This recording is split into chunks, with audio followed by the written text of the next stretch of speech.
నేను ఒక్కటే మాట చెప్పదలుచుకున్నా, డిలేకి తేడా ఉంది. ఒకవేళ ఇంగ్లీష్ వీరికి రాకపోతే వెనకాల ఒక ఆయన ఇంగ్లీష్ షానొచ్చు అనేట ఆయన ఉన్నాడు, ఆయనను అడుగుండ్రి.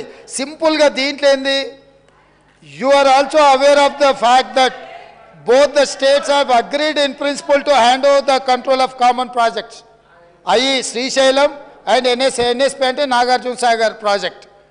In terms of gazette notification dated 15/7/2021, 15/7/2021 ప్రాజెక్టులు ఏవేవి ఎట్లా హ్యాండ్ ఓవర్ చేయాలనో కంప్లీట్గా గెజిట్ నోటిఫై చేసింది అధ్యక్ష 15/7/2021.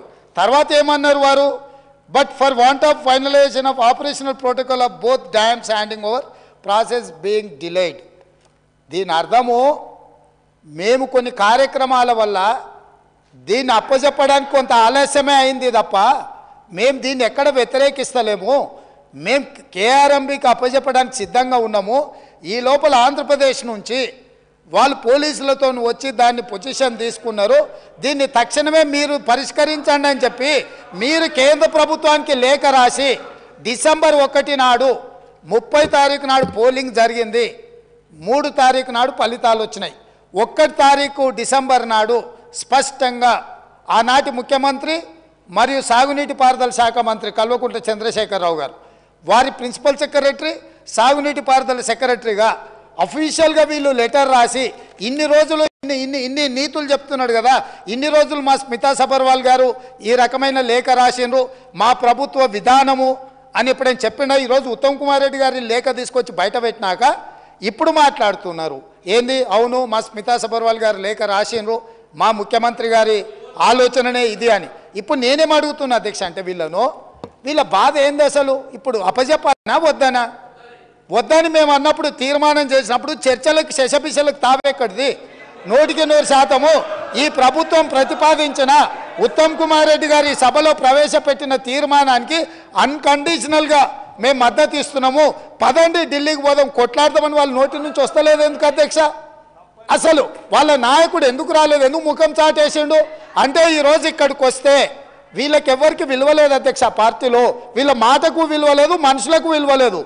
పార్టీ యజమాని ప్రతిపక్ష నాయకుడు వారు వచ్చి మాట్లాడాలి ఇక్కడ. వారు ఎందుకు ఈరోజు ఇంత ముఖ్యమైన కృష్ణానది జలాలకు సంబంధించి శాశ్వతంగా తెలంగాణ రైతాంగం జీవితాల మీద మరణ శాసనం రాసే పరిస్థితులు ఉత్పన్నమైతే వారు సభలోకి రాకుండా ఈ సభలో జరుగుతున్న చర్చలో వారి అభిప్రాయం చెప్పకుండా వీరు చెప్పే అభిప్రాయానికి ఎలాంటి విలువ లేదు. వీళ్ళు ఎంతసేపు మాట్లాడినా ఈ మాటలకు ఈ చర్చలకు ఏమాత్రము చట్టబద్ధత లేదు. కాబట్టి ఇప్పటికైనా మీరు వారికి సూచన చేయండి, లేకపోతే సభ వాయిదా వేయండి. చంద్రశేఖరరావు గారిని సభలోకి రమ్మనుండ్రి. చంద్రశేఖరరావు గారు వచ్చినాక, ఎందుకంటే ఈ 10 సంవత్సరాలు జరిగిన పాపాలకు వారు కారణము. పాపాల భైరవుడి సభలకు వచ్చి చర్చ చేస్తే తప్పకుండా మేమందరం కలిసి సమాధానం చెప్తాం. వారిని సభలోకి రమ్మనుండ్రి, చర్చ చేద్దాం.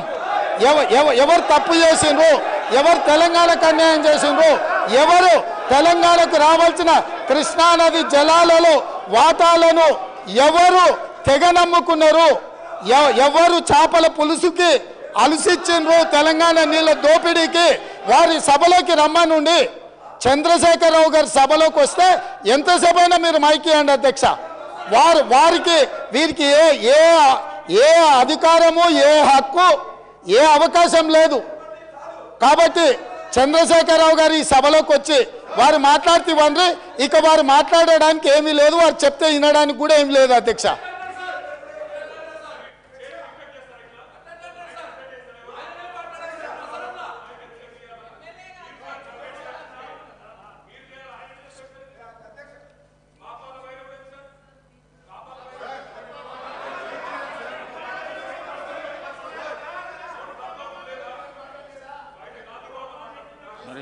సార్ ఇప్పుడు ఇది శాసనసభ సార్, ఇదేం గాంధీ భవన్ మీటింగ్ కాదు, పబ్లిక్ మీటింగ్ కాదు.